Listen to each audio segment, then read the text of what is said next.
Very good morning to one and all. Myself, Govind Despute, lecturer at Pravara Medical Trust, College of Pharmacy, Shivagaon. Dear friends, last up to 3 lecture, we discuss about the chapter that is the Introduction to Different Dosage Form under Pharmaceutic First, in which we learn most of point like what is the drug, what is the additives, what is the excipient, what is the need or importance of dosage form, then what is the classification of dosage form on the basis of final product, is the state, which is the state of the final product, then solid dosage form. Under solid dosage form, discuss the dusting powder, insufflations, snoops, dentifrices, and in this last lecture we discuss about granules. What is the granules? The granules are the bitter, nauseous and unpleasant powders cannot be given in the tablet form or in a capsule because a large number of them are required to be taken as a single dose. These powders are not given in liquid form because of stability problem. Such medicaments are given in the form of granules. Granules means uniform particle size. Granules means uniform particle size. And the solid medicaments are mixed with sweetening, flavoring and coloring agent. A suitable granulating agent is added to moisten the powder so as to form a coherent mass. The coherent mass is passed through sieve number 10 to make granules. Dry the granules in an hot air oven at a temperature not exceeding 60 degrees Celsius. The dry granules are passed through sieve number 20. The dry granules are supplied in single dose sachets which are dissolved in water before taking. Nowadays, various antibiotics like erythromycin, ampicillin, phenoxymethyl penicillin, which are unstable in solution, prepared in the dry granular form, in which drug is mixed with suspending, sweetening, flavoring, coloring and granulating agent. The granules are prepared and packed in a special type of bottles with a specific direction on its label for the patient to add a specific amount of freshly boiled and cooled water to dissolve it or shake well to form a homogeneous solution. The label should also state the time limit within which the reconstituted preparation should be consumed. Now, effervescent granules are the special prepared solid dosage form of medicament meant for internal use. They contain a medicament mixed with citric acid, tartaric acid and sodium bicarbonate. Sometimes saccharin and sucrose may be added as a sweetening agent. Before administration, the desired quantity is dissolved in water. The acid and bicarbonate react together, producing effervescence. The carbonated water produced from the release of carbon dioxide serve to mask the bitter and saline taste of drugs. Then they give the two method of preparation of granules, that is the heat method and wet method. In this heat method, they say a large porcelain or stainless steel evaporating dish is placed over the boiling water bath. The dish must be sufficiently hot before transferring the powder into it to ensure a rapid liberation of the water of the crystallization from the citric acid. If heating of the dish is delayed, the powder which is added to it will heat up slowly and the liberated water of crystallization will go on evaporating simultaneously. As a result, sufficient water will not be available to make coherent mass. Then water needed for the granulation that come from two sources. First one from water of crystallization of citric acid. The citric acid contains one molecule of water and crystallization which is liberated during heating. And another source of water is the water produced from the reaction between citric acid and tartaric acid with sodium bicarbonate. And generally heating 1 to 5 minutes, then damp mass is then passed through a sieve to prepare the granules of suitable size. Dry in an oven at a temperature not exceeding 60 degrees Celsius and then pack in an airtight container. Then wet method. In this method, the mixed ingredients are moistened with a non-aqueous liquid like alcohol, and to prepare coherent mass, which is then passed through sieve number 8 and dry in an oven at a temperature not exceeding 60 degree. The dry granules are again passed through the sieve to break the lumps which may be formed during drying. And up to here we discuss in last lecture. Now we discuss what is the tablet, what is the capsule, and what is the pills under the solid dosage form. These are example under the solid unit dosage form. हे 3 example कशाच्या under येतात? Solid unit dosage form. मी तुम्हाला सांगितलं की dosage फॉर्मचे main 3 class, solid, liquid आणि semi solid, semi liquid. त्यानंतर सॉलिडचे पुन्हा 2 क्लास, बल्क अँड युनिट. मग आपण बल्क पाहिलं, बल्कमध्ये काय काय इथं आत्तापर्यंत पाहिलं. आता क्लास पाहतोय आपण.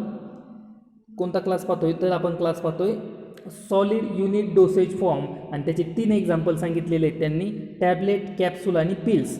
नाव डिस्कस टॅबलेट. मग टॅबलेट काय आहे? टॅबलेट काय आहे त्यांनी सांगितलं आहे, these are the solid dosage forms. हे काय आहे? Solid dosage form of medicament or medicaments, म्हणजे एक ड्रग. मेडिकामेंट शब्द अवघड वाटतो, ड्रग शब्द घ्या त्या ठिकाणी. These are solid dosage form of drug and drugs. ठीक आहे, medicament or medicaments which are prepare by moulding or by compression. कसे प्रिपेअर केले जातात? मोल्ड करून. मोल्ड म्हणजे असं एक थोडक्यात साईज असतील, त्या साईजमध्ये ड्रग टाकायचा आणि त्या साईजमधून तो ड्रग काढायचा, म्हणजे काय तयार झालं? मोल्डिंग तयार झाली. ठीक आहे, मोल्डिंग. कंप्रेशन, कंप्रेस करून, प्रेस करून काय तयार केलं जातं? टॅबलेट तयार केली जाते. ही झाले टॅबलेट. मग टॅबलेटचं अजून एक डेफिनेशन तुम्हाला सांगता येईल अकॉर्डिंग टू आवर जो आपला फ्लो चार्ट आहे, क्लासिफिकेशनचा फ्लो चार्ट आहे, त्या फ्लो चार्टवरून. मग कशी सांगता येईल? फ्लो चार्ट हा पूर्ण फ्लो चार्ट आपल्या डेफिनेशनमध्ये आला पाहिजे. मग पहा आपण डेफिनेशन करूया. Tablet is define as it is the unit solid dosage form. समजलं आहे? Tablet is define as it is the unit solid dosage form in which, मग त्यामध्ये काय केलं जातं? मेडिकामेंट ऑर मेडिकामेंट्स किंवा drug or drugs which are without or with or without excipient, with or without excipient prepared by molding or by compression. This is the proper definition of tablet. समजली? Once again I repeat it. Tablet is defined as it is the unit solid dosage form in which medicament or medicaments or drugs with or without excipient are prepared by molding or compression. That is nothing but tablet. Certain excipient are also added to medicaments. आत्ताच मी सांगितलं तुम्हाला, त्यामध्ये additive किंवा एक्सिपियंट added असू शकतात किंवा नाही पण in the formulation of tablet. The compress tablets are prepare in the bulk by large scale production methods. Large scale production मेथडमध्ये ते आपण तयार करू शकतो. टॅबलेटबद्दल आपल्याला स्पेशल चॅप्टर आहे, प्रोसेसिंग ऑफ टॅबलेट. त्या चॅप्टरमध्ये आपण डिटेल पाहूया. आता काय लक्षात ठेवा? फक्त टॅबलेटची डेफिनेशन लक्षात ठेवा. ठीक आहे, ही झाली टॅबलेटची डेफिनेशन. Then next capsule. कॅप्सूलची definition. The capsule are solid unit dosage form in which one or more medicaments and inert substance are enclose within a small cell, generally prepare from a suitable form of gelatin. That is the capsule. ही झाली capsule. समजलं आहे काय केलं जातं कॅप्सूलमध्ये? Capsule एक solid unit dosage form आहे. त्यामध्ये एक किंवा एकापेक्षा जास्त मेडिकामेंट की जे की इनर्ट आहे, म्हणजे नॉशियस आहे, आपण ते घेऊ शकत नाही, असे सबस्टन्स सेलमध्ये बंद केले जातात, त्याला म्हटलं आहे कॅप्सूल. ठीक आहे, ही झाली कॅप्सूलची डेफिनेशन. मग अजून एक प्रकारे डेफिनेशन बनवता येईल आपल्याला आपल्या चार्टनुसार, फ्लो चार्टनुसार. Capsule is define as it is the unit solid dosage form. यात काही चेंज आहे का? Tablet is define as it is the unit solid dosage form as like this.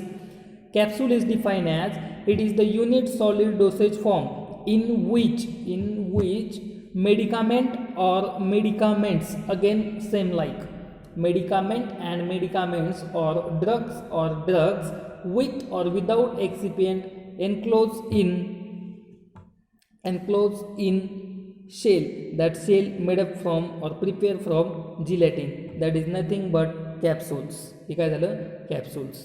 And depending on their formulation, the gelatin capsule shell may be hard or soft. जिलॅटिन शेलच्या फॉर्म्युलेशनवरती त्याचे दोन type पडतात, hard gelatin and soft gelatin, आणि यावरूनच कॅप्सूलचे पण दोन type पडतात, hard gelatin capsule and soft gelatin capsule. कॅप्सूलविषयी पण आपल्याला डिटेल्स नेक्स्ट चॅप्टरमध्ये, प्रोसेसिंग ऑफ कॅप्सूल चॅप्टरमध्ये पाहायचं आहे. सध्या फक्त डेफिनेशन लक्षात ठेवा. Then next one is the pills. Pills काय पहा, पिल्स थोडक्यात एकदम सॉफ्ट टॅबलेट यायची पहा, दॅट इज द पिल्स. मग पिल्समध्ये काय विचारलं त्यांनी, की काय सांगितलं, pills are small rounded solid dosage form. हा पण एक small rounded solid unit dosage form आहे. यामध्ये containing medicaments and are intended to be administer orally. हे कसे करावं लागतात, ओरली ॲडमिनिस्टर करावं लागतात, ओरली इनटेक करावं लागते. The medicaments are mixed with excipient to form a firm plastic mass. कशामध्ये एक्सिपियंट कशामध्ये पॅक केलेले असतात, फर्म प्लास्टिक मासमध्ये पॅक केलेले असतात. The mass is rolled to a uniform pill. The mass is rolled to uniform pill pipe which is cut into a number of pills. These are rounded to form pills of uniform size and shape. Pills are spherical in shape and are produced by rolling them under wooden pill rounder. The pills are sometimes coated with varnish, silver leaf, gold leaf to improve the finish, mask the unpleasant taste and increase the stability. In olden days, pills are preferred because of their spherical shape which can be easily swallowed. Pills अगोदर pills हे prefer केले जायचे का, तर त्याचा shape कसा आहे, spherical आहे, गोल आहे, आणि तो इझिली सॉल्व गिळण्यास इझी होतो किंवा मदत होते. But now the days pills are outdated preparation because number of disadvantages such as. आणि आता आपण जास्त जनरली पिल्स यूज करत नाही, कारण त्यासाठी भरपूर डिसएडव्हान्टेजेस आहे. First as like the disintegration time of pills is uncertain. पिल्सचा डिसइंटिग्रेशन टाईम कसा आहे, अनसर्टन आहे, म्हणजे त्याला खूप जास्त टाईम लागतो विरघळण्यासाठी, खूप जास्त टाईम लागतो. डिसइंटिग्रेशन म्हणजे to separate the particles from, एकापासून पार्टिकल सेपरेट होतात. Then freshly prepared pills disintegrated readily as compare to old dry pills. Then second, the dry pills are less soluble and sometimes pass through GIT without disintegration. Second, it is difficult to prepare pills from a uniform size. पिल्सची uniform size बनवणं मुश्किल आहे, difficult आहे. त्यानंतर it is not possible to prepare pills from uniform weight. म्हणजे पिल्सचा आपण uniform size पण बनवू शकत नाही आणि युनिफॉर्म वेट पण बनवू शकत नाही, म्हणजे युनिफॉर्म डोस आपण त्यामध्ये ॲडमिनिस्टर करू शकत नाही. That's why pills are outdated nowadays. Up to here we discuss one class, that is the solid dosage form. Under this class we discuss about the what is the tablet, what is the capsule, what is the pills. Then हे unit solid dosage फॉर्मच्या under पाहिलं, टॅबलेटचे definition, कॅप्सूलचे definition आणि पिल्सची definition. त्यानंतर बल्कचे पुन्हा दोन class पडले, internal external. मग एक्सटर्नलमध्ये आपण डस्टिंग पावडर पाहिलं स्टार्टिंगला, काय आहे डस्टिंग पावडर. त्यानंतर इन्सपुलेशन्स काय आहे, डेंटिफ्रायझेस काय आहे, स्नूप्स काय हे पाहिलं. त्यानंतर पाहिलं आपण ग्रॅन्युल्स काय आहे, ग्रॅन्युल्समध्ये इपरवसन ग्रॅन्युल्स काय आहे हे पाहिलं आपण. ठीक आहे, पुन्हा एकदा रिवाईज करू वाटल्यास. डेंटिफ्रायझेस म्हणजे काय पहा, त्यांनी सांगितलं आहे की डेंटिफ्रायझेस स्किनला अप्लाय केले जातात, व्हेरी फाईन स्टेटमध्ये स्किनला अप्लाय केले जातात. कशासाठी, to avoid the local irritation avoid करण्यासाठी स्किनला अप्लाय केले जातात डस्टिंग पावडर. त्याचे दोन टाईप पडतात, मेडिकल आणि सर्जिकल, ते तुम्हाला माहिती आहे. इन्सपुलेशन्स म्हणजे काय, इन्सपुलेशन्स म्हणजे पण डस्टिंग पावडरच असते, फक्त ती इन्सपोलेटर नावाच्या ॲपरेटसच्या सहाय्याने ॲडमिनिस्टर केली जाते, म्हणून त्याला म्हटलं आहे इन्सपुलेशन्स. ठीक आहे. त्यानंतर स्नूप्स म्हणजे काय, थोडक्यात तपकीर, जी आपल्या हा solid dosage form inhale into the nostrils for antiseptic purpose और ब्रॉन्कोडायलेटर पर्पज. ब्रॉन्कोडायलेटर किंवा अँटीसेप्टिक पर्पजच्या सहाय्या घेण्यासाठी नॉस्ट्रिल्समध्ये नाकातल्या त्या नाकपुड्या असतात त्यात इनहेल केला जातो, that is the snuffs. Then dentifrices तुम्हाला माहितीच आहे. डेंटिफ्रायझेस म्हणजे tooth powders that apply with the help of toothbrush for cleaning the surface of the teeth. Then granules have uniform particle size that have bitter, nauseous and unpleasant powder cannot be given in tablet or capsule form because large number of required to be taken as a single dose, and the powder are not given in liquid form because of the stability such medicaments give in the form of granules. Then effervescent granules म्हणजे काय, थोडक्यात Eno म्हणजेच काय आपलं इफरवसंट granule आहे. त्यानंतर त्याच्या दोन मेथड सांगितलेत त्यांनी, वेट मेथड आणि हीट मेथड. वेट मेथडमध्ये काय, हीट मेथडमध्ये काय आपण डिटेल मागच्या लेक्चरला पाहिलेलं आहे. त्यानंतर टॅबलेटची डेफिनेशन, कॅप्सूलची डेफिनेशन आणि पिल्सची डेफिनेशन आपण आत्ता पाहिलं. ठीक आहे. Up to here we complete one main class of the dosage form that is the solid dosage form आपण कंप्लीट केला. Now discuss next class that is the liquid dosage forms. Next class पाहायचा आहे आपल्याला liquid dosage forms. Liquid dosage forms are meant for internal, parenteral और external use. Liquid dosage form जे आहेत ते liquid dosage form हा आपण internal, पॅरेंटरल आणि एक्सटर्नल यूज पण त्याचा करू शकतो. त्यानंतर they are available in monophasic आणि बायफेजिक डोसेज फॉर्म. सगळ्यात अगोदर की लिक्विड डोसेज फॉर्म ही आपण कशा कशासाठी यूज करू शकतो, त्याचं इंटरनल ॲडमिनिस्ट्रेशन करू शकतो. म्हणजे आपण लिक्विड ओरलने घेऊ शकतो, तोंडाने घेऊ शकतो. त्यानंतर पॅरेंटरल एखादं इंजेक्शन असेल त्यातनं पण ते आपण घेऊ शकतो. त्यानंतर एक्सटर्नल स्किनवरती वगैरे पण आपण एखादं ऑइल वगैरे मसाज वगैरे करण्यासाठी यूज करतो. That is the internal, external आणि पॅरेंटरल यूज आहे लिक्विड्सचे. ठीक आहे. त्यानंतर liquid are available in two phases, monophasic and biphasic. आता हे मोनोफेजिक काय आहे आणि बायफेजिक काय आहे. Mono means one, phasic means phase. ज्या सोल्युशनमध्ये एक फेज असते त्याला म्हटलं मोनोफेजिक, आणि ज्या सोल्युशनमध्ये दोन फेज असतात त्याला म्हटलं आहे बायफेजिक. बाय म्हणजे टू, फेजिक म्हणजे फेज. समजलं आहे. Mono means one, bi means two. Monophasic म्हणजे एक फेज, बायफेजिक म्हणजे टू फेज. मोनोफेजिकचं एक्झाम्पल काय सांगता येईल आपल्याला, मिल्कमध्ये वॉटर ॲड केलं दॅट इज द, तुम्हाला दोन फेज, दोन वेगवेगळे लेअर दिसतात का, दिसत नाही. म्हणजेच काय झालं, that is the example of monophasic. आणि ऑइल आणि वॉटर एकत्र केलं तर ऑइल आणि वॉटर मिक्स होतं का, मिक्स होत नाही. पण त्याचे वेगवेगळे दोन लेअर तयार होतात. बरोबर आहे. ज्याची डेन्सिटी कमी आहे तो लेअर खाली, ज्याची डेन्सिटी कमी आहे तो लेअर वरती जातो, ज्याची डेन्सिटी जास्त आहे तो लेअर खाली जातो.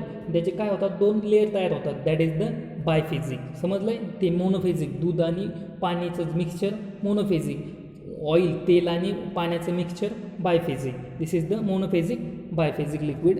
म्हणजे लिक्विड डोसेज फॉर्म हे दोन्हीमध्ये पण अवेलेबल आहे.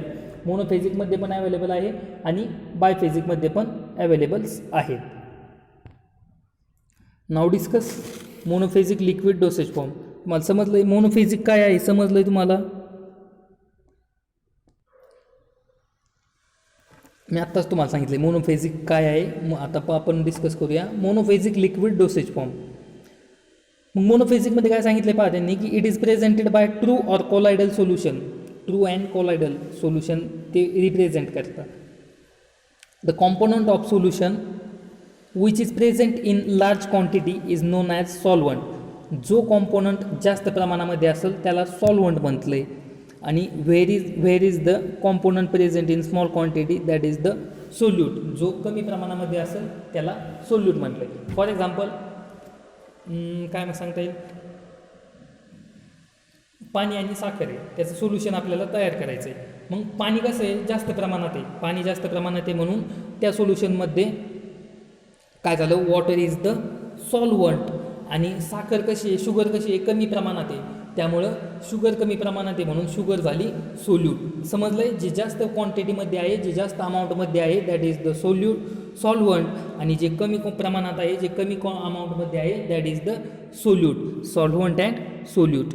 Then water is mainly use as a solvent for small quantity is term, or water is mainly used as solvent for majority of monophasic liquid dosage form. वॉटरच जास्त monophasic liquid dosage फॉर्ममध्ये solvent म्हणून काय use केला जातो, वॉटरचा use केला जातो. आणि हे जे सोल्युशन आहे, अ सोल्युशन इज होमोजिनियस, हे होमोजिनियस सोल्युशन आहे because the solute is in an ionic or molecular form of subdivision. In case of colloidal solution, the solute are present as aggregates, although they cannot be seen by naked eye or under ordinary microscope. Monophasic dosage forms are homogeneous solutions. ती कसे आहेत, homogeneous solutions आहेत ज्याचं की solute in an ionic आणि molecular फॉर्ममध्ये सबडिव्हायजन होतं.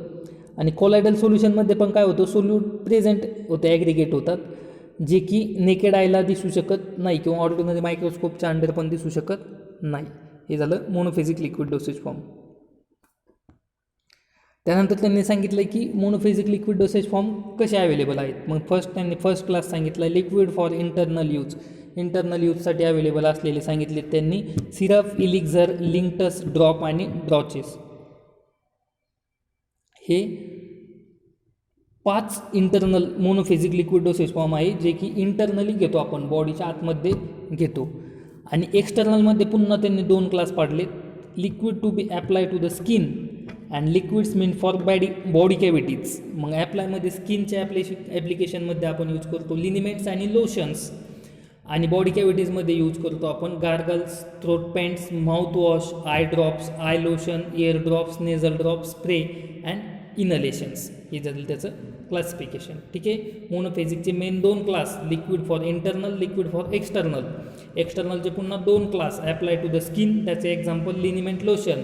दुसरं त्याचं एक sub class meant for body cavities, त्याचं example gargles, throat paints, mouthwash, eye drops, eye lotion, ear drops, nasal drops, spray and inhalations. हे झालं त्याचं पूर्ण क्लासिफिकेशन.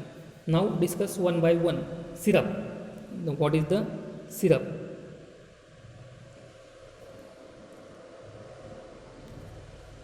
सिंपल सिरप काय आहे? Simple syrup is saturated solution of sucrose in purified water. Syrup म्हणजे काय की पाण्यामध्ये साखर म्हणजे सिरप. सिंपल. सुक्रोज और sugar in purified water.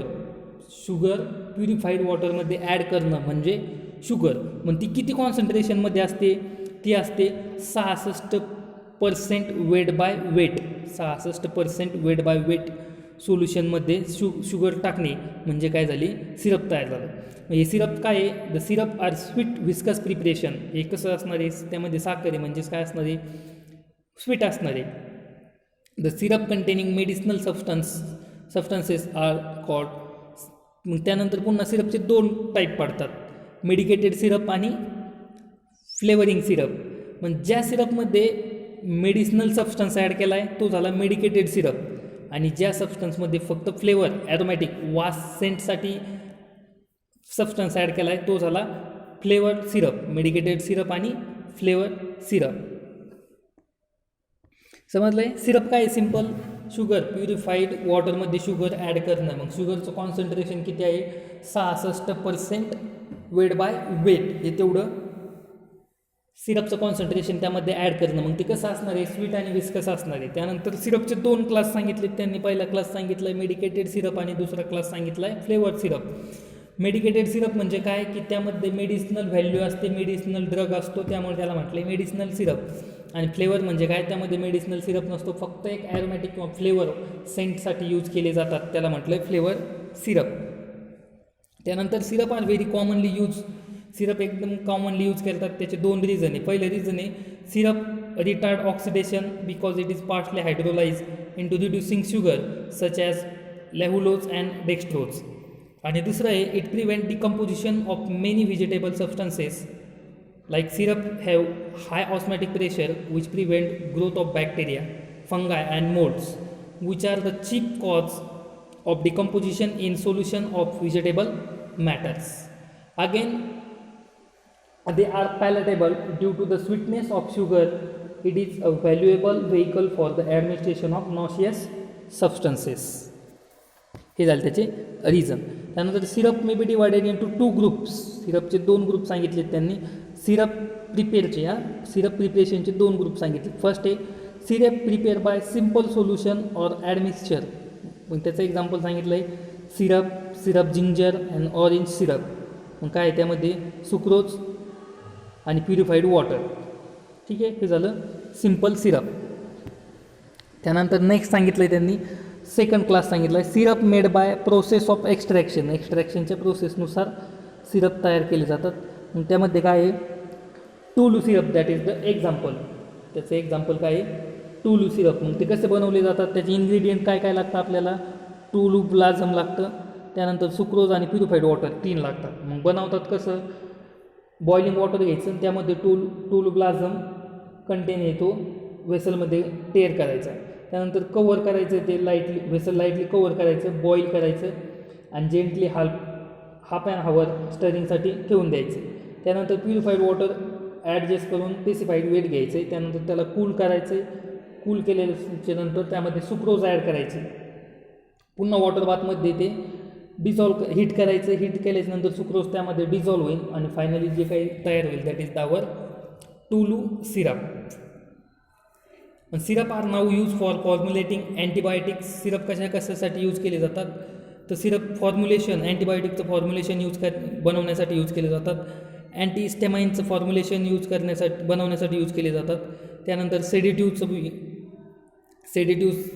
Formulation बनवण्यासाठी यूज केले जातात, त्यानंतर अँटीटिश्यूज, त्यानंतर vitamins and bitter or saline drugs बनवण्यासाठी पण सिरप यूज केले जातात. This is all about the syrup.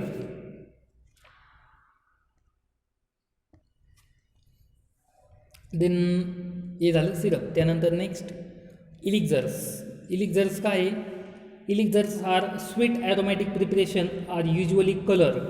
म्हणजे सिरप कसं आहे कलरलेस आहे आणि इलिक्झर कसं आहे, इलिक्झरला त्याचा एक कलर आहे. मग इलिक्झर सिरपमध्ये मेन इन्ग्रेडियंट कोणता आहे, शुगर आणि प्युरिफाईड वॉटर. तसा इलिक्झरमध्ये मेन इन्ग्रेडियंट काय आहे, तर main ingredient of elixir are ethyl alcohol. 4 ते 40% काय असतो, इथिल अल्कोहोल सिरपमध्ये ॲड असतो. त्यानंतर वॉटर, त्यानंतर ग्लिसरीन, त्यानंतर प्रॉपिलिन ग्लायकॉल, त्यानंतर फ्लेवरिंग एजंट आणि सिरप पण काही वेळेस इलिक्झरमध्ये ते ॲड करतात. आणि त्यानंतर काही सुटेबल प्रिझर्वेटिव्स, ते स्टेबल राहण्यासाठी एवढं इलिक्झरमध्ये ॲड असतं. तर medicament elixir usually contain some very potent drug such as antibiotic, antihistamine and sedatives. The flavoring elixirs are used as a flavor and vehicles. For the some example like त्याचं example सांगितलं त्यांनी. First example आहे पिप्रेझिन citrate इलिक्झर. मग त्याचे ingredients सांगितले त्यांनी. Piperazine citrate 180 gram, chloroform spirit 5 ml, glycerine 100 ml, syrup 500 ml, purified water 1000 ml. एवढं सगळ्यांना एकत्र केल्याच्या नंतर मग काय तयार होतं आपलं पायप्रेझिन सिट्रेट इलिक्झर हे तयार होतं. पायप्रेझिन सिट्रेट इलिक्झर IP काय आहे तुम्हाला समजेल नंतर सेकंड चॅप्टरमध्ये. मग हे घेतले आणि एकत्र केल्याच्यानंतर सिरप इलिक्झर तयार होईल का, नाही. तर काय करावं लागतं, पायप्रेझिन सिट्रेटचा काही पार्ट प्युरिफाईड वॉटरमध्ये डिझॉल्व्ह करावा लागतो.